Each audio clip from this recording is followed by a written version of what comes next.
జీర్ణక్రియను మెరుగుపరిచి ఎంతో రుచిగా ఉండే ఈ మిరియాల చారు తయారీ విధానం చూద్దాం. ముందుగా ఇలా చింతపండుని నానబెట్టుకున్న చింతపండుని మిక్సీ జార్లోకి తీసుకొని, అలాగే టమాటోను కూడా కట్ చేసుకున్న టమాటోస్ని మిక్సీ జార్లో వేసుకొని, రుచికి సరిపడా ఉప్పును కూడా వేసుకొని ఇలా మిక్సీ పట్టుకొచ్చుకున్నాక తగినంత వాటర్ కలుపుకొని పక్కన పెట్టేసుకోండి. ఇప్పుడు మనం కడాయిలోకి కందిపప్పు, జీలకర్ర, వెల్లుల్లి రెబ్బలు, కరివేపాకు, మిరియాలు, ఎండుమిర్చి వీటన్నిటిని కూడా డ్రైగా, ఆయిల్ కానీ ఏమీ లేకుండా డ్రైగా కొద్దిసేపు వేయించుకొని ఇలా మిక్సీ జార్లోకి తీసుకోండి. ఇప్పుడు అలాగే ఒక ఆనియన్, కట్ చేసిన ఆనియన్ని కొద్దిగా జీలకర్ర పౌడర్, కొద్దిగా పసుపు, కొద్దిగా కొత్తిమీర కూడా వేసుకొని ఇలా మిక్సీ పట్టుకోండి.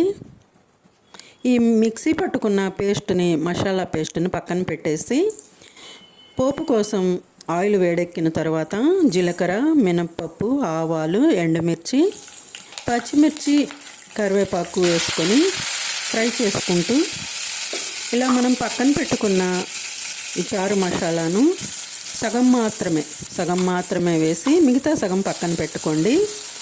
ఈ కడాయిలో వేసుకున్న చారు మసాలాను బాగా ఫ్రై చేసుకుంటూ, పచ్చి వాసన పోయే వరకు ఫ్రై చేసుకుంటూ, మనం కలిపి పక్కన పెట్టుకున్న ఈ టమాటో రసం, చింతపండు వేసి రెడీ చేసుకున్న రసాన్ని వేసుకొని, కావలిస్తే ఇంకొంచెం వాటర్ కూడా యాడ్ చేసుకోండి.